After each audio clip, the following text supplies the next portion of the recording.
Okay, the last three problems. I think we're gonna get them all into this video, but I'm not 100% sure. We'll see. Okay, so 11, 12, and 13 are all from section 2.6, and I just want to, I picked one equation for each form, if that makes sense. So this one is in the Vertex form, this one is in standard form, and number 13 is in Vertex form, not Vertex form, it's in intercept form. I'm getting myself confused. Okay, so when it's in Vertex form, it's easy to find the vertex. It's 2, 4. All right, so we've got 1, 2, 1, 2, 3, 4. Here's our vertex. And since we have a negative out here in the front, it means it's negative, right? It's rounding, it's gonna open down. So that means that we have a maximum. And our maximum is right here. So this is where y is 4. So our maximum is 4. We kind of have a little line right there. Our axis of symmetry goes right through the vertex, and that is x equals 2. All right, and I was told to graph it. I'll just do a rough graph. I'm not too concerned about these being exact. Okay, my domain is the x values. It's everything that x can be. And I'm going to see that this thing is going to go on forever in both directions. So the domain is all real numbers.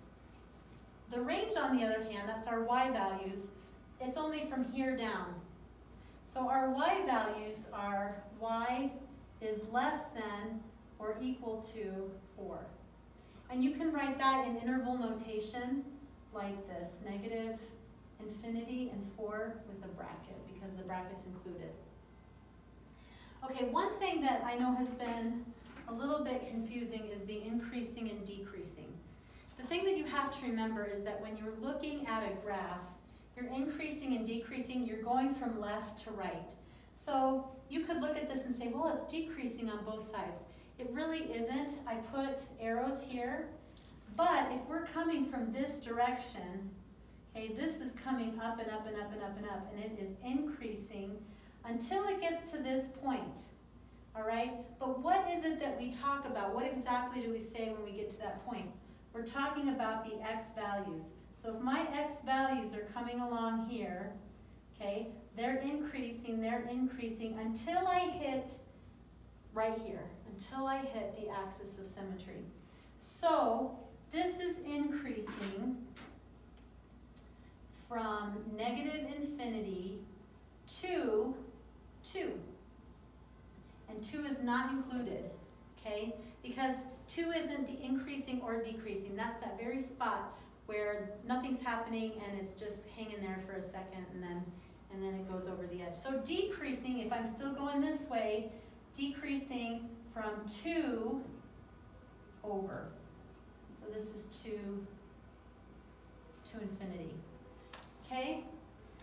All right, so this one is in standard form, and if you remember, the way that we find the axis of symmetry when it's in standard form is we have x equals negative b over 2a. Okay? So I plug it in. X is negative 6, so a negative 6 is a positive 6 over 2a, and a is 1, so it's over 2. So my x value of my vertex is 3, okay, because that's my axis of symmetry. So 1, 2, 3. Your axis of symmetry is just the x value of your vertex. That's all it is.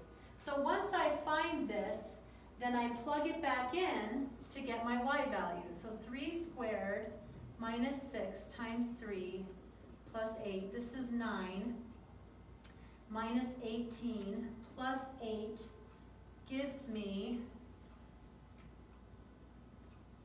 negative 1. Okay? So this does not have a negative in the front, so it's actually going to open up. So 3, negative 1. it's right here, it's gonna open up. So is this a maximum or a minimum?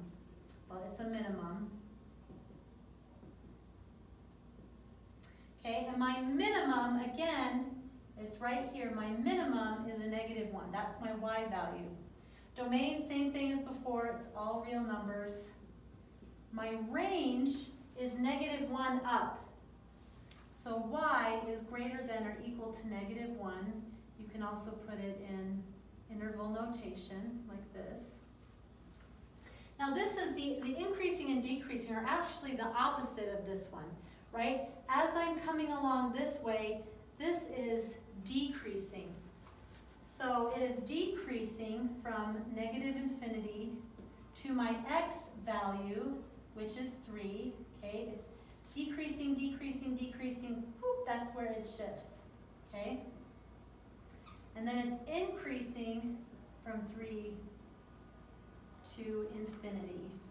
All right, I don't have enough time to get it all onto this video, so we'll have to finish it off in the next one.